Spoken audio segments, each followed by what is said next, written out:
Welcome to my channel. Without further ado, let's jump right into it.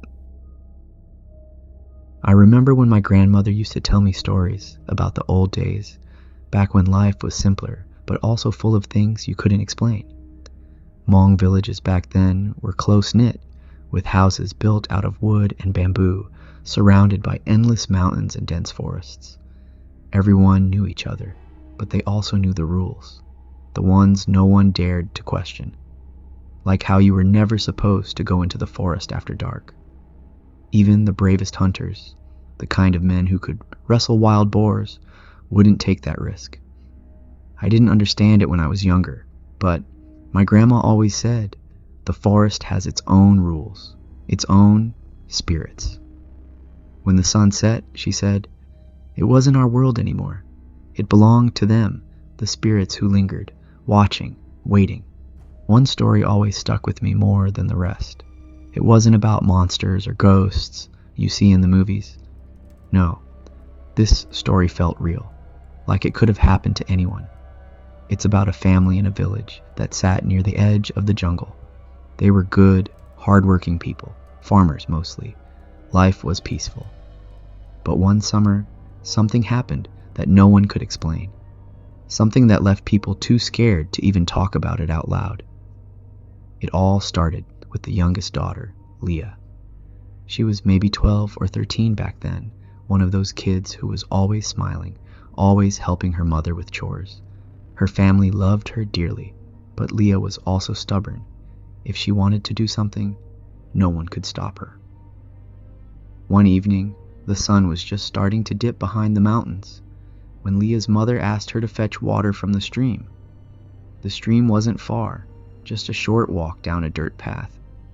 Normally, it wouldn't be a big deal, but the elders always warned that once the light starts to fade, you shouldn't be out there. Her mother told her, the sun is almost gone, Leah. Just wait until morning. But Leah didn't listen. She grabbed the bamboo buckets and said, I'll be quick, Mama. I promise. And off she went.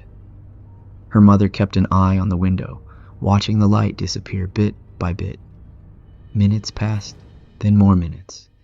And when it started to get fully dark, her mother felt something strange in the pit of her stomach, like the air was different somehow. That's when she called for Leah's older brother Chang to go find her. Chang was 16, tall, and strong for his age. He rolled his eyes and grabbed a torch, muttering about how his little sister always liked to take her sweet time. But as soon as he stepped onto the path, something felt wrong. The forest, usually alive with the sound of crickets and birds, was dead silent. It was the kind of silence that makes your skin crawl.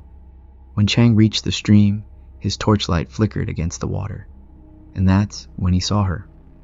Leah was standing there, barefoot, her toes in the water.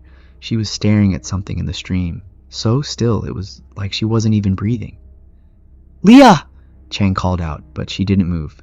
He walked closer, waving the torch in front of her face. What are you doing? Mama's worried. Leah finally turned to look at him, but her eyes were strange. They looked empty, like she wasn't really there. Do you hear that? She whispered. Hear what? Chang said, annoyed. The singing, Leah replied, her voice so soft it sent chills down his body. Chang paused and listened, but there was nothing. No singing, no sounds at all. Just the strange, dark water rippling ever so slightly. It didn't even look like water anymore. It looked thick, almost black. Come on, Leah, we're going home, he said. He grabbed her hand and pulled her away, but as he did, he thought he saw something move in the water, just for a second, like a shadow beneath the surface. He didn't look back. He just dragged Leah all the way home. By the time they got back, Leah was quiet, too quiet. Her face was pale, and she refused to talk or eat. She spent the rest of the evening sitting by the door, staring toward the forest. Her mother thought she might have a fever, so she wrapped her in blankets and made her some herbal tea. But nothing seemed to help. The next day, things got worse. Leah didn't speak at all. She just sat there, her eyes distant, like she was listening to something no one else could hear. Her mother grew so worried that she called for the village shaman. The shaman was an old man, wise and respected. He came to their house carrying his tools, bells, herbs, and a small drum. He sat Leah down and started the ritual to figure out what was wrong. The moment he began to chant, Leah's body started shaking. At first, it was just her hands, but then her whole body began to convulse. She let out a sound, a low, deep noise that didn't sound like it came from her. It was too unnatural. The shaman stopped chanting, his face grave. "She's been touched by something from the forest," he said. Her family didn't understand. "What do you mean?" her mother asked. The shaman explained that sometimes when someone wanders too close to the spirit world, a spirit can latch onto them. Leah must have caught its attention at the stream. "It doesn't want to leave her," he said. The shaman prepared a cleansing ritual. He lit incense, shook his bells, and chanted louder than before. Leah screamed and thrashed, her voice echoing through the house. It took Chang and their father to hold her down. The shaman worked for what felt like hours until Leah finally stopped moving. She fell still, her face drenched in sweat. The shaman wiped his brow and said, "It's not gone. It's hiding." That night, the house didn't feel the same. The family heard strange sounds coming from the roof, soft, dragging footsteps. The animals in the barn refused to eat. The chickens wouldn't stop squawking, like they were terrified of something. And then there were the whispers. At first, they were faint, almost like the wind. But as the night went on, the voices got clearer, calling out names. "Mai, Chang." The whispers floated through the house, chilling everyone to their bones. One night, Leah's older sister, Mai, woke up to hear the whispers calling her. She got out of bed and walked outside, drawn to the forest like a moth to a flame. Her father caught her just before she reached the tree line. When he grabbed her, she turned to look at him, and for a moment, he swore her eyes weren't hers. "They're waiting for me," she said.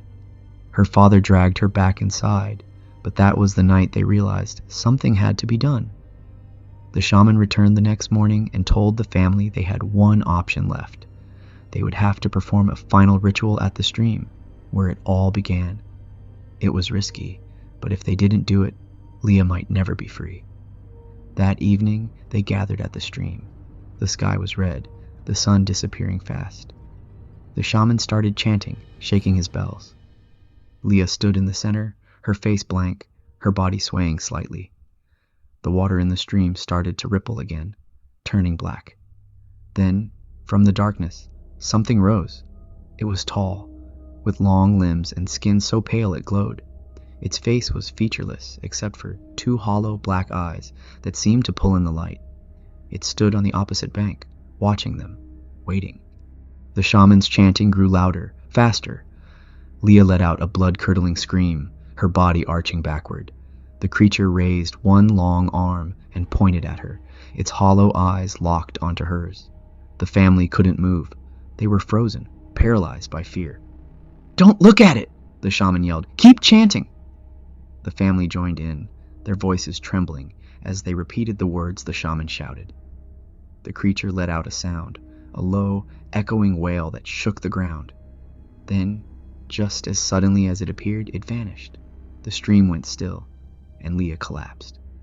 The shaman carried her home, weak but alive. The next morning, she woke up. Her face was pale and her voice was soft, but she was herself again. The whispers stopped, and the house felt normal once more.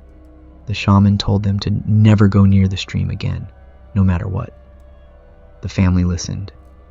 Years later, people said the forest near the village felt different, darker, colder. And every time I hear that story, I think about Leah standing by that black water, staring into the void. I don't know what she saw, and honestly, I don't want to know. So, if you ever find yourself walking near a stream in the middle of nowhere, just remember to be careful. Thank you for listening to this video. I'll see you in the next one.